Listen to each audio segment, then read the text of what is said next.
Hello बच्चों, इस video में कवर करने जा रहे हैं MP board class 8th English part 2 supplementary reader. जैसे कि आप जानते हैं कि सप्लीमेंट्री रीडर के हमारे 3 पार्ट्स होते हैं। पहला मध्य प्रदेश होता है, सेकंड योगा होता है, थर्ड नंबर हमारा महात्मा गांधी होता है। ठीक है ना। तो मैंने अभी आपको चैप्टर मध्य प्रदेश के चैप्टर 1 से लेके 7 तक सारे के सारे प्रॉपर आंसर्स के साथ एक्सप्लेन किया है और प्रॉपर तरीके से आपको बताया है। ठीक है ना। तो चलिए आज हम चैप्टर नंबर 8 को देखने वाले हैं। चैप्टर नंबर 8 को देखेंगे और जो भी उसके क्वेश्चन आंसर है सारे के सारे क्वेश्चन आंसर्स यहाँ पे डिस्कस करेंगे। क्योंकि बच्चों जो हमारा सप्लीमेंट्री है, सप्लीमेंट्री में 15 इंग्लिश का मार्क्स हमारा पेपर होता है 60 मार्क्स का, और 60 मार्क्स में अगर आप बात करें तो 15 मार्क्स का आपका सप्लीमेंट्री पूछा जाता है। तो हमारे एग्जाम पॉइंट ऑफ व्यू से मोस्ट इंपॉर्टेंट है। तो चलिए शुरू करते हैं। ठीक है ना। यहाँ पे आप देखिए आंसर इन शॉर्ट एक्सरसाइज में आप डायरेक्टली अपनी बुक ओपन करेंगे तो आपको यहाँ एक्सरसाइज में क्या बताएगा, आंसर इन शॉर्ट करके है। तो सबसे पहले देखते हैं, पहले तो देख लेते हैं हमारे चैप्टर का नाम क्या है। चैप्टर का नाम हमारा है from the Bundela revolt to independence. इसका मतलब क्या निकल के आएगा, बुंदेल विद्रोह से स्वतंत्रता तक। ठीक है ना। जो भी आपका टाइम पीरियड है उसके बारे में हम यहाँ पे डिस्कशन करेंगे। ठीक है। तो देखिए यहाँ पहला क्वेश्चन हमारा क्या बोल रहा है, where did the Bundela revolt started in Madhya Pradesh and what its effect, मतलब उसके इफेक्ट क्या थे। ठीक है ना। तो जो बुंदेल रिवोल्ट था वो कहाँ पे हमारे मध्य प्रदेश में स्टार्ट हुआ था और उसके किस तरीके के इफेक्ट थे उसके बारे में हम यहाँ पे डिस्कस करने वाले हैं। ठीक है ना। देखिए इन 1842 द बुंदेला रिवोल्ट स्टार्टेड। 1842 में क्या स्टार्ट हुआ था, बुंदेला रिवोल्ट स्टार्ट हुआ था अगेंस्ट द ब्रिटिश एट्रोसिटीज इन सागर। ठीक है ना। जो ब्रिटिश एट्रोसिटीज थी, मतलब जो ब्रिटिश लोगों का अत्याचार था, तो उसके लिए ये रिवोल्ट स्टार्ट हुआ था। कहाँ पे स्टार्ट हुआ था, सागर में ही हुआ था। ठीक है ना।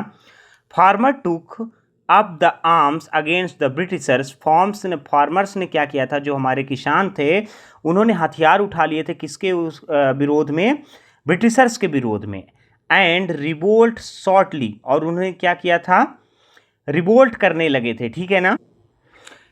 Spread and engulf the entire Narmada valley, मतलब क्या हुआ कि ये धीरे धीरे जो रिवोल्ट था कहाँ कहाँ पहुँच गया, पूरी ओर स्प्रेड होने लगा और चारों ओर फैलने लगा, इंटायर जो नर्मदा वैली थी उसके चारों ओर। ठीक है ना। देखिए फिर struggle took place in Damoh, Jabalpur, Mandla, Hoshangabad and Chanderi. मतलब ये सारी की सारी चीज़ें कहाँ तक पहुँचने लगी, अब दमोह पहुँचने लगा, जबलपुर पहुँचने लगा, मंडला पहुँचने लगा, होशंगाबाद और चंदेरी पहुँचने लगा। ठीक है ना। फिर देखते हैं ये Madhukar Shah and Jawahar Shah lead the revolt in Sagar. जो मधुकर शाह थे और जवाहर शाह थे उन्होंने क्या किया था, मतलब उनके लीडरशिप में सागर पे ये रिवोल्ट चला था। ठीक है ना। एज अ रिजल्ट, मतलब जो रिजल्ट आया, मतलब जो ये रिवोल्ट चला उसका क्या रिजल्ट आया, of this they were arrested by the British. उनको क्या कर दिया गया, अरेस्ट कर लिया गया ब्रिटिश के द्वारा और sentence Madhukar Shah to the death by hanging. और जो मधुकर शाह थे उनको क्या दे दी गई, फांसी की सज़ा दे दी गई। ठीक है ना। ये ऐसे बता रहा है। ठीक है। अब चलिए मैं इसका आपको एक बार में प्रॉपर हिंदी में बता देता हूँ तो आपको सारी चीज़ें समझ में आ जाएगी। ठीक है ना। तो देखिए क्या सबसे पहले क्या हुआ, अंग्रेजों के खिलाफ हथियार उठाए और विद्रोह जल्द ही फैल गया, पूरी नर्मदा घाटी के चपेट में ले लिया और दमोह, जबलपुर, मंडला, होशंगाबाद और चंदेरी में संघर्ष हुआ। ठीक है। सागर में विद्रोह का नेतृत्व मधुकर शाह और जवाहर शाह ने किया। ठीक है। इसके परिणाम स्वरूप उन्हें गिरफ्तार कर लिया गया। ठीक है ना। और अंग्रेजों ने मधुकर शाह को फांसी की सजा सुनाई। ठीक है। ये इसके बारे में है, ये पूरा का पूरा चीज बोल रहा है। ठीक है। अब चलिए सेकंड वाला क्वेश्चन देख लेते हैं। सेकंड क्वेश्चन हमारा क्या है, बोल रहा है name the main revolutionaries from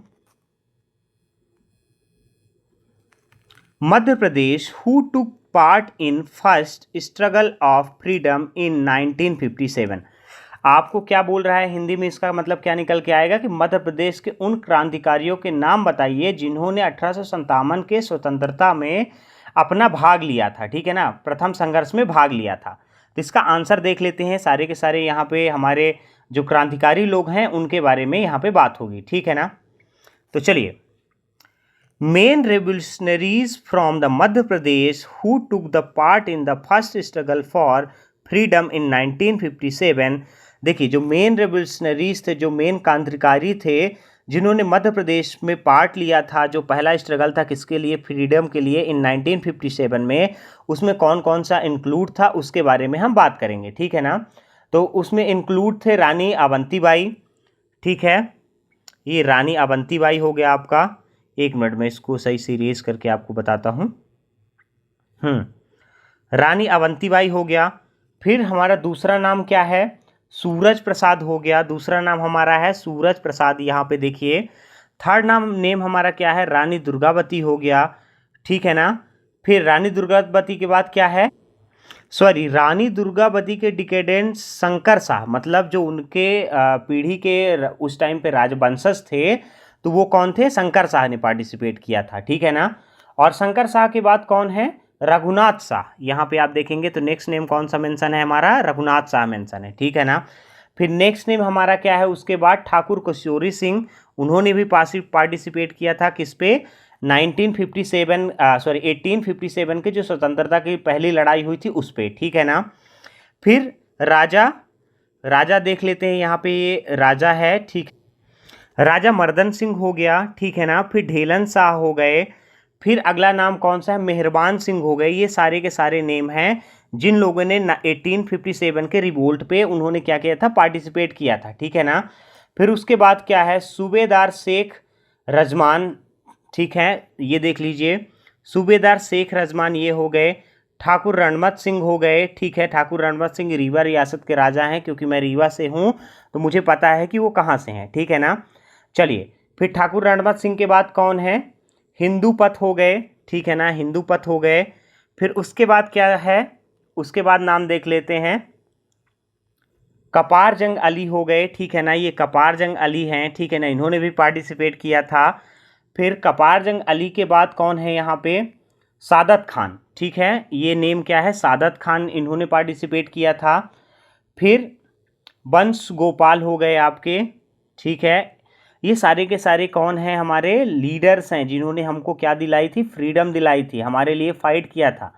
फिर क्या हो गया हमारा, इनके बाद क्या है, वंश गोपाल के बाद शहजाद फिरोज शाह, देखिए, फिर क्या है, शहजाद फिरोज शाह इनका नाम है। फिर नेक्स्ट नेम हमारा क्या है, देख लेते हैं। फिर है राजा बख्तार सिंह, ठीक है ना। फिर तात्या टोपे हो गए और रानी लक्ष्मीबाई ऑफ झांसी। मतलब इतने सारे जो हमारे कौन थे, फ्रीडम फाइटर्स थे, जिन्होंने क्या किया था, हमारी फर्स्ट फ्रीडम रिवोल्ट के लिए, ब्रिटिशर्स की हो रही एट्रोसिटी से बचने के लिए इन्होंने क्या किया था, उस रिवोल्ट में पार्टिसिपेट किया था, जो स्ट्रगल हुआ था कब, 1857 में, ठीक है। अब क्वेश्चन नंबर 3 देख लेते हैं। In which area was the jungle satyagraha more effective, किस एरिया पे जंगल सत्याग्रह ज़्यादा इफेक्टिव रहा, ठीक है ना। तो jungle satyagraha was very effective in Betul district, Betul district में जो जंगल सत्याग्रह था वो बहुत ही ज़्यादा इफेक्टिव था। तो बच्चों, ये हमारा ये वीडियो से रिलेटेड कोई डाउट है तो आप मुझे कमेंट करके बताइएगा। चलिए, आपसे मिलते हैं नेक्स्ट वीडियो पे। अगर आपके लिए वीडियो हेल्पफुल रहा तो वीडियो को लाइक करिएगा, चैनल को सब्सक्राइब करिएगा और अपने दोस्तों के साथ जरूर शेयर करिएगा, ठीक है ना। Thanks for watching.